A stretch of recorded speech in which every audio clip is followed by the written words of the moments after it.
Hi guys, I am Notando and welcome back to my YouTube channel. In this video, I am going to be sharing with you guys tips on how to save money or how to build up your emergency fund using the Kakeibo method, also known as the Japanese budgeting journal, which was first invented by the first female Japanese journalist by the name Hani Motoko. Basically, she described this method as a manual way of tracking down your expenses to help you stick to a budget and to help you save money. So this video is dedicated to my sisters of the HTAC Women's Ministries.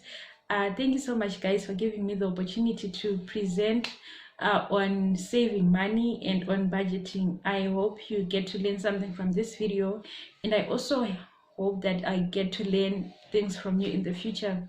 So before we get into how this method works, let me just try and give you some of the things that you should keep in mind when you have decided to budget or when you have decided to build up an emergency fund. So basically, budgeting is not an easy thing to do. It requires discipline, a lot of discipline. It also requires a lot of dedication. So some of the things that you should know when you decide to budget your money or when you decide to build up an emergency fund is that try and live within your means. You don't have to keep up with every trend that is going on out there. You could still look good, you could still look elegant without keeping up with the trends. I would urge you to look for videos on the must-haves of any woman's wardrobe or any men's wardrobe.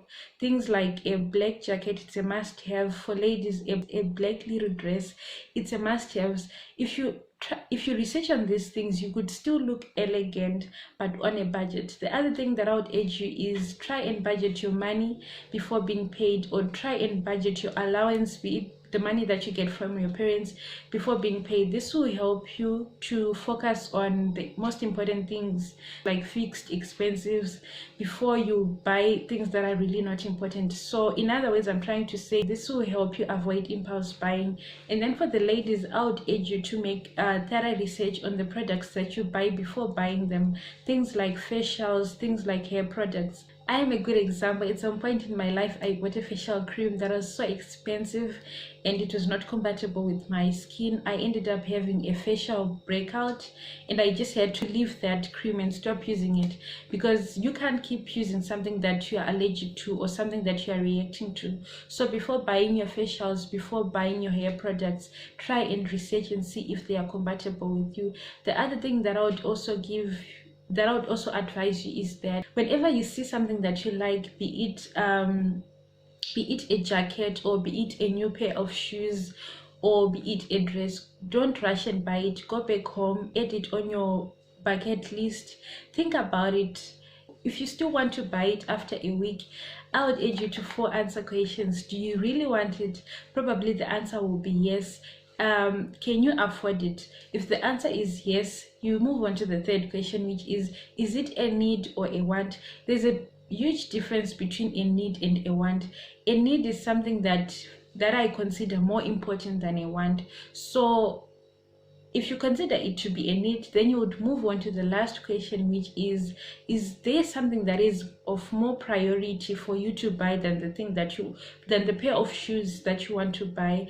If there isn't, then you can proceed and buy the new pair of shoes that you want to buy, or something that you saw that you really liked. This will also help you not to buy things that are really not important to you. The other thing that I would urge you is that try and keep receipts after buying, especially groceries and many other things, but I would emphasize more on groceries. This will help you to see the things that are more expensive, and you could look for other things to substitute the most expensive things on your grocery list. And then the last tip that I would give you on trying to budget and save is that always make a shopping list before going to shop. This will also help you reduce or avoid impulse buying. So without wasting much time, let's get into how the Kakeibo method works, or how the Japanese budgeting journal works. So basically for this method, you need two books, one big book and one small book. So I'll start by explaining how the big book works, and then we'll move on to explain how the small book works. So I'll be illustrating with you guys how how to use this big book. So the first question that you should answer, there are basically 4 questions that you should answer when trying to budget so that you could leave some money for saving using the big book. So the first question that you should answer when using the Kakeibo budgeting method is that how much do you have to spend? So I would urge you to write down your fixed expenses like rent, water bills, electricity bills, gas, loan payments. But for my sisters in HTAC, Women's Ministries, we don't have such expenses like rent, water bills. But for you guys, what I would urge you to write down are toiletries, transport allowance, your internet fee, your basic groceries. Write down these and then add them up. So from your income or your monthly allowance, you're going to subtract these fixed expenses. Let's say for the fixed expenses, you found that they amount to $200, and your allowance or your income is something like $500, meaning that you'll be left with $300. So you have already answered question 1, which is how much do you have to spend. So moving on to answering question number 2, which would be how much would you like to save? So let's say you decide to save $50, and I would really advise you guys not to be overzealous. Try and put an amount that will leave you with some money to spend so that you won't starve, but at the same time you'll be able to save. So let's say you decide to save $50 from the $300 that you have. Then we'll move on to the third question, which is how much money are you spending? So you're going to be spending, we are left with $250. You're going to write down first your survival expenses, which means your expenses on facial care, your expenses on hair care, and then you move on to sporadic expenses, which may mean like expenses that you don't see coming, expenses that you won't be anticipating, such as replacing a charger, replacing a water heater, or your friend's birthday gift or a wedding gift. So you're just going to allocate a certain amount to this type of expenses.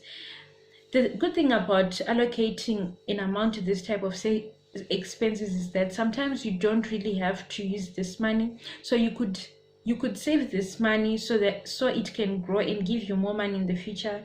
It could also help you with non-fixed expenses, e.g. insurance or your recipe in the long run. And then the last part is you're going to write down your internet expenses such as Netflix, books, and lunch out.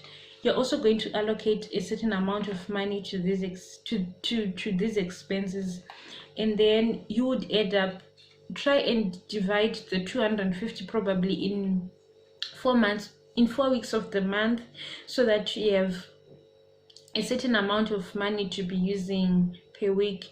Probably you'll be spending $50 per week for the rest of the month on these non-fixed expenses. So the last question that you have to answer for the Kakeibo big book is how can you improve next month? So basically at the end of the month, you're going to sit down and see how much you had to spend. You write it down.